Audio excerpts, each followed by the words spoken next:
Budaya kerja di Jepang.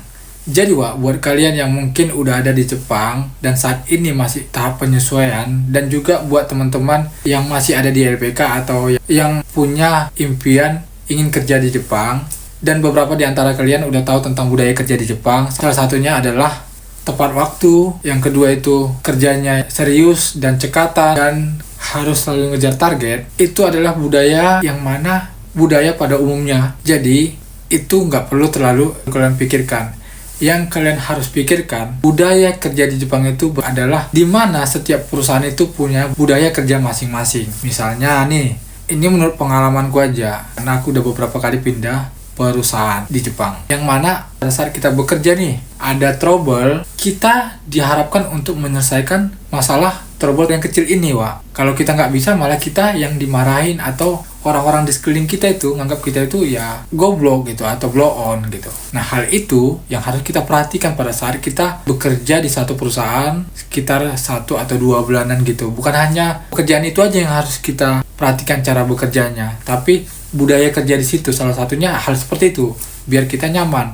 Ada juga di perusahaan lainnya yang mana kalau ada trouble, sedikit aja trouble itu, kita harus ngelapor kepada orang-orang yang mungkin yang di atasan kita, misalnya kayak orang-orang Jepang gitu, yang mungkin ya senior kita di situ gitu. Kita nggak diharapkan untuk memperbaiki atau melakukan keputusan-keputusan kita sendiri untuk trouble yang kita alami gitu. Nah, hal ini bisa jadi malapetaka nanti sama kalian. Contohnya kayak temanku, pada saat kerja di salah satu pabrik atau perusahaan pengelasan, di perusahaan itu disediakan di setiap mesin ada pendingin. Pada saat itu musim panas ya, jadi disediakan pendingin kayak berupa cooler gitu, yang mana letaknya ini di satu mesin, yang nantinya itu untuk orang yang bekerja di mesin itu. Pada saat itu, cooler ini bodinya itu ada sedikit lubang, yang mana lubang ini sebenarnya, karena cooler ini mungkin ya tahu sendiri di pabrik pengelasan kan, mungkin ya terjatuh lah atau gimana lah, jadi bolong. Dan bolongan ini mengakibatkan cooler ini kurang efektif menyemprotkan suhu yang dingin untuk orang yang memakainya gitu. Nah, temanku ini karena tahu dan juga orangnya memang biasanya kreatif, jadi ditutup sama dia, menggunakan apalah dia ditutup dia, dan ternyata pada saat itu orang kantor datang ke sana dan dia malah dimarahi. Padahal setelah dia tutup cooler itu, body cooler itu, fungsinya kembali lebih normal lagi, suhunya bisa lebih dingin lagi gitu. Tapi pihak perusahaan, tepatnya orang kantor ini, malah marah sama temanku tadi. Nah, hal-hal kayak gini yang harus kalian perhatikan supaya kalian nyaman di satu perusahaan. Jadi walaupun sama teman kalian jenis kerja yang sama nih, kalian jangan pukul rata kalau budaya pabrik dia itu sama dengan budaya pabrik kalian. Beda bukan hanya pekerjaan yang kalian kerjakan itu yang harus kalian pahami selama proses pengenalan atau selama 1 atau 2 bulan kalian baru datang ke perusahaan itu gitu.